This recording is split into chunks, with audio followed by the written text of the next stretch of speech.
Tere, armsad treenerid ja ujumisõpetajad. Täna me siis räägime ühest sellisest huvitavast teemast, nina kinni hoidmisest. Et ilmselt olete ikka näinud neid lapsi, kes tulevad basseini ja oma esimesed sukeldumised või siis esimesed pea vee alla panekud teevad nii, et nad hoiavad ninast kinni. Et mis siis teha sellega? Piret, räägi oma kogemusest. Kuidas sul siis seda asi toimib? Ja, et see ninast kinni hoidmine on ilmselt tulnud kodust, vanemate õpetatud või siis on laps ise saanud sellise kogemuse, et on ninna läinud ja siis mõtleb, et ninast kinni hoida on parem.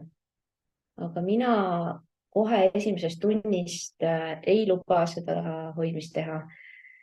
Et minu puhul on toiminud see, et ma ütlen lapsele, et nina ei kuku sul otsast ära, et proovime õhupalliga minna vee alla ja minu kogemus ütleb, et see toimib nagu ülihästi.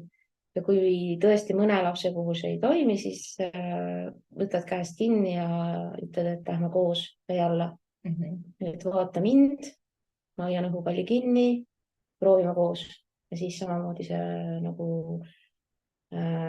üsna kiiresti nad saavad aru, et selle õhupalliga ei lähe ninasse. Eks see ninast kinni hoidmine ju tegelikult segab selle lapse õppimist, on ju. Meil on vaja, et ta läheks vee alla, et ta võtaks mängu asju, on ju, et ta õpiks ise niimoodi hinge kinni hoidma, niimoodi sukelduma, et vesi ei läheks ninna. Ja. Et mul oli üks laps ka, kes tuli esimesse tundi ja ütles, et isa on õpetanud nii, et mine vee alla nii, et sul on, et hoiad ninast kinni. Ja siis laps läks riietusruumi ja ütles peale tundi isale, et treener ei luba hoida ninast kinni. Ja siis isa tuli minu juurde, ütles, miks te ei luba hoida ninast kinni. Et lapsel läheb ninasse ära otseselt. Ja ma ütlesin, et meie õpetame nii, et ninast kinni ei hoia.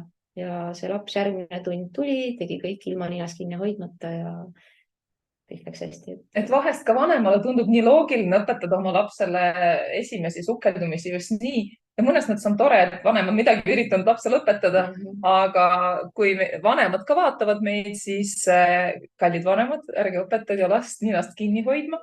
Et võib-olla sa siis räägid üle veel vanemate jaoks, kes ei ole meie võib-olla eelmisi videosi näinud, et kuidas see õhupalli harjutus käib, mis aitab lapsel sukelduda ilma selleta, et ta peaks nina kinni hoidma.